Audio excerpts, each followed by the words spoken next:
Hello, everyone. Welcome back to Unraveling Politics, a show where I discuss the political news of the day and I provide my analysis in a way you can understand. Well, as if you didn't notice, there was no opening theme music. I am trying something out. We're gonna see how it sounds without it. Maybe we'll go back to the original one. I don't know. Maybe we'll try something new. I haven't found anything new that I like, but I think that's a good place to start trying removing it and see how it goes. So, we obviously, the Trump victory has taken over the political news really all over the world. It's been news. The Canadian government was talking about it. The British government was talking about it. The Chinese and Russian governments have been considering it. Every government in the world has been considering the Trump victory.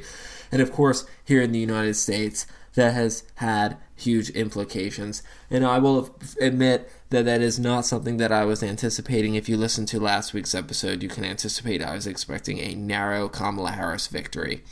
Of course, there's a lot to talk about. I don't want to overwhelm anybody. So let me just say in this episode, I will not be mentioning any specific numbers. The reason I'm not going to mention any specific numbers is because they're going to be out of date as votes are still being counted across the country. So we'll kind of keep it broad trends, and then next week or the week after, I'll start talking about specific numbers because they'll be more finalized then. But what we know now is that Democrats had a collapse of support in many areas of the country. Their biggest collapses were in the South and in the upper Midwest. They did decently well in the Midwest. Their support did not drop so much. They gained a little bit in Colorado, but for the most part, and parts of Atlanta, but for the most part, their support dropped everywhere. There was a swing from Trump, or from Harris, or from Biden, Harris, to Trump, pretty much everywhere across the country. Of course, the exact swing, it's hard to say, and I'll have to report that in a future episode. But for now, we need to just know that there was a drop in support for the Democrats. And it looks like that Trump will be the first Republican candidate in 20 years to win the popular vote. This is the first time since 2004 that a majority, or at least a plurality, we'll see, has voted to elect elect a Republican president, which is a sharp change because Trump did not win the popular vote in 2016, and then Obama won the popular vote twice, Hillary won it, and then Biden won it. So that's where we're at right now. Why might this be? Why might this support have dropped across the country? Well, there's a lot of reasons for this. There's also reasons that if he had lost, I could say why he lost. But let me say, this is what I think is most likely the reason they lost. It's because there's a couple of things. And I did mention some of this toward the end of the last episode, and I guess you could say that was a bit of a warning sign. Is that the 26 to 28% of Americans believe we are on the right track. That is very low. That is very, very, very low. Most of the time it's between 30 and 40%. Rarely is it above 40%, and I don't think in over 15 years it's been above 50. I don't think it's almost never. The best that it ever got recent times was in 2021 as we were recovering from the pandemic, but for the most part, we have been in a bad state according to the American electorate, and they rendered their judgment on Kamala Harris. And if you ask me, that's kind of fair because Kamala Harris said herself she would not have done anything differently from Biden over the last few years. And I think a lot of Americans either they explicitly or implicitly took it to heart, and that's exactly what happened. They lost. And they lost, I mean, they didn't lose super badly, but they lost a lot worse than they should have, considering that the Republican candidate was not the best. And a lot of their local candidates were not the best either, which I'll talk about in a little bit. Another reason they lost is Biden's unpopularity. President Biden's job approval is between 39 and 41%. It depends on the polling company, but the point is it's pretty low. Like, that's very, very low. It's about... That might even be lower than when Donald Trump lost in 2020. And it's definitely lower than Obama's and Hillary. Obama's was in 2016 and in 2012. And so those are two bad things. And then, of course, Democrats, their their big challenge was the economy. Even though the economy is doing decently well, and according to some people is doing very well, Americans are most concerned about the cost of energy and food, which Kamala Harris did not have a way to counter. And to be honest, there really isn't a way to do that. Donald Trump said he was going to cut energy prices in half. He said that prices are going to be falling when he becomes president. He also said he was going to end the war in Ukraine and Israel before he even takes the oath of office, which were quite big overpromises. He has overpromised. Now he has to overdeliver. He has to over-deliver, or he's going to be in trouble. And I don't see how he's going to deliver on a lot of these promises. So if he doesn't over-deliver, he's going to be in political trouble in the midterms. Of course, it's not like he can lose re-election. This was his re-election. But his party could suffer some of the consequences if they don't. Before I get ahead of myself, what I think is very interesting is during the campaign we heard that Kamala Harris, from Kamala and Biden and a lot of the Democrats, was that Trump is a threat to democracy. Now, it's kind of interesting. They've changed their tune. Now they say it's all going to be okay. Biden even said it himself. He said it's going to be okay. It's quite interesting that you go from Hitler, he is Hitler, to saying, well, that's okay, we're going to be fine. So that either comes up, that brings three options. Either one, they're okay with Hitler, quote unquote, becoming our president. Or two, they were lying, and that Trump was not Hitler. Or three, they don't realize the error they made. Or maybe a combination. Anyway, I don't want to focus too much on that. The other thing I wanted to note is that it looks like some senators have lost re-election. Bob Casey lost his seat in Pennsylvania. Jon Tester lost his seat in Montana. Sherrod Brown was defeated in Ohio. In Arizona, the Democrat Will Win has just projected that they projected over the weekend that he was going to win. Jackie Rosen has won her seat in Nevada. So Democrats are going to have 47 seats. That's down 4 from where they were before the election. Republicans are at 53, which is up 4, so they will be in the majority. The House is to be determined. We'll have to wait and see. Now, let me step back a bit. If you were on election night, if you were watching on election night, this is what I was noticing. And I was in constant contact with some of my people. And they said that I was at an election night party until about 9:30. And at about 8 o'clock, I was seeing the early returns come in, and I was thinking, okay, all right, this is promising for Trump. By 9 p.m., I was starting to think Trump might actually have a decent shot at winning. By 10 p.m., I was back at my home. I was watching the news. I was switching between CNN and Fox, and I started to believe that Trump was the favorite. By 11 p.m., I was certain that Trump was going to win. I had already Georgia and North Carolina. By then, they were gone. Pennsylvania was about to go too, and it looked like Wisconsin and Michigan were about to flip as well. So really, I knew by about 11:30, and I was confident by 12:30, which is when I actually left my home. I went back to my school. I came home during the middle of the week, so I actually went back to university because I was confident that the winner I had determined who the winner was, so there was no need to just stay around. So as I was driving back to school, I didn't get back to school until about 2 a.m. So it must have been around 1:30. Just like in 2016, I felt a huge sense of deja vu because Cedric Richmond, who I believe is the campaign manager or was the campaign manager of the Kamala Harris campaign, came out and spoke at Howard University, which is where the campaign was. That's where they were headquartered, and I believe Donald Trump's campaign was headquartered in Mar-a-Lago and West Palm Beach. And they came out and said there would be no speech from Kamala tonight. And that is when I knew it was over. And I knew it was over then because that's exactly what Hillary Clinton did. Usually, the side that says we need to wait until all the votes are counted is the side that is losing. So, well, I knew that, and frankly, I thought that was a very cowardly move. That Kamala should have conceded that night because we knew who we knew by then. The Associated Press called the race at about 5 o'clock, a couple hours later, and then Donald Trump had already declared victory, which he did in 2022.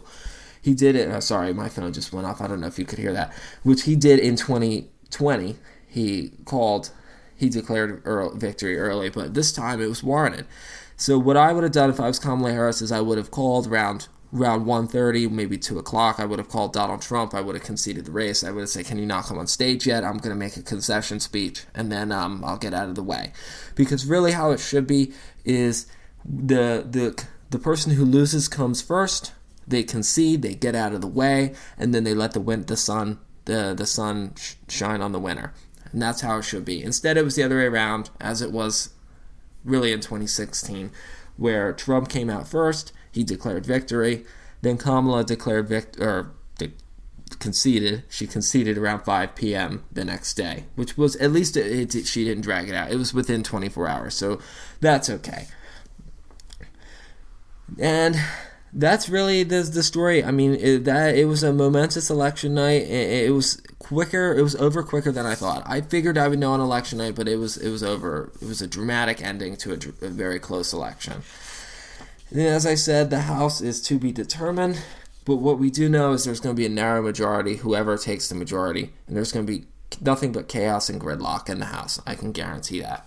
If it is a narrow Republican majority, which I would say is the most likely outcome, then Democrats can take comfort in knowing the majority will be so narrow that the Republican Party is going to be so chaotic and divided, they're not going to be able to get a lot of their legislation done. Just like they were chaotic and divided in the last Congress. And speaking of chaotic and divided, let's talk about the lame duck agenda. If you don't know what a lame duck is basically, a lame duck is a politician who has already either been succeeded or defeated, but they are still in office and they're still doing their stuff. So, the Congress is returning this week. In fact, they're returning, I believe, tomorrow, and they're going to have a few things on the plate. The most urgent is there's a government shutdown that will occur on December the 20th if Congress does not approve of funding. The most likely outcome is going to be a continuing resolution that will extend government funding until February or March, and they'll punt that off until to the Trump administration to carry on from there. It's very unlikely, considering there's a Republican majority. It's very in the House. It's very unlikely that they're going to try to pursue a full funding bill until September, because the Republicans will want the next president to make that decision about what to do. Then another thing will be judge confirmations. Democrats have said they want to get as many judges as possible while they control the Senate and Biden is president. They have until January to get that done. Really, they have until Christmas. So they're going to try and fill as many of the vacant positions on the bench, which they've been doing the last 4 years. There can't be that many left because Trump filled so many when he was president, and then Biden filled so many when he was president. So the last 8 years have really been a flood of confirmations. Then another thing will be the reauthorization of the National Defense Authorization Act, which authorizes funding for the U.S. military that needs to be approved every year. Usually it gets approved without issue. It's bipartisan. I don't expect it to be rejected. We'll wait and see. We'll have to wait and see. But I doubt that's going to happen. I doubt it's going to be rejected, meaning it's probably going to be approved. There might be some fight over it, but I doubt it will be. If there's anybody here like me that wants to cut in defense spending, I'm sorry, but that's probably not going to happen. Both parties seem to want to support expanding the military. And then another thing that may or may not happen will be funding for Ukraine. Of course, it is pretty unclear what Trump is going to do about the war in Ukraine and Israel.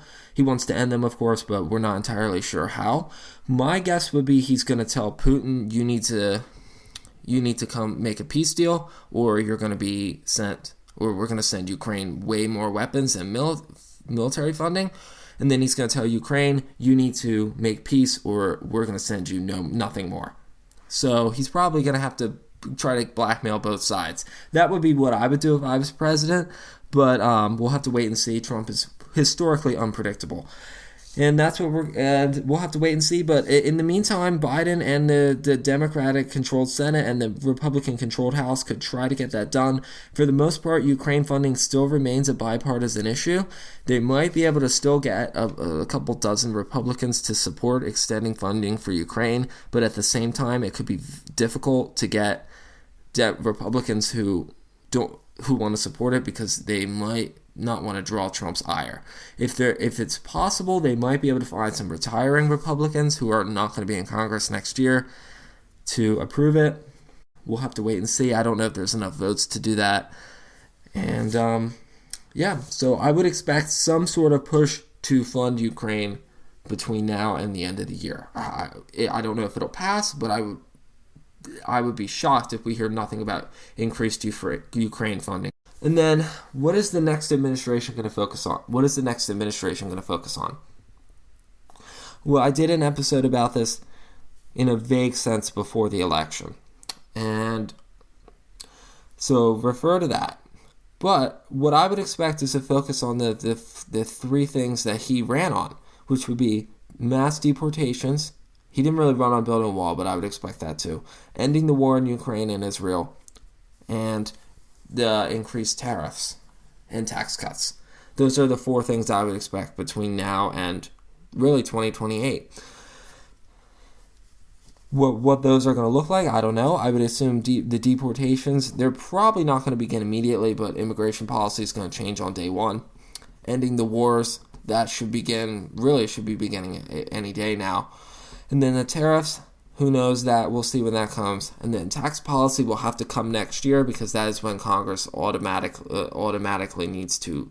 Well, that's when the tax cuts that were passed in 2017 need to automatically renewed. They need to be renewed, otherwise they will automatically expire and taxes will go back to the way they were in 2016. So that's what I would expect. And then since there's a Republican nominee, a Republican Senate, I would easily expect cabinet members to be approved. There might be a few controversial ones that don't get approved, but then again, there's not really that many moderate Republicans in the Senate left.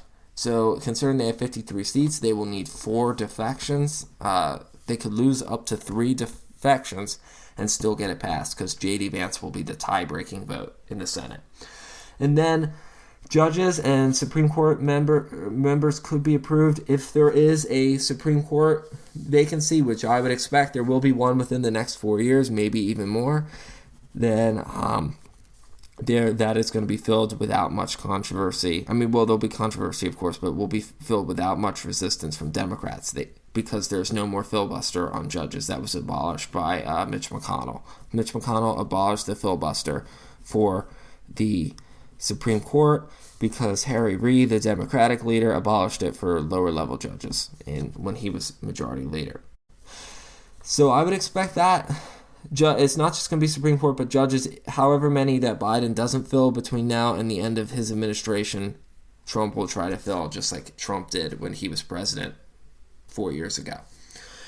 Alrighty, well, the only other thing I'll throw out there is we are waiting to see who the new Republican majority leader will be. Mitch McConnell is retiring. He's the minority leader right now. If he was staying, he would be promoted to majority leader.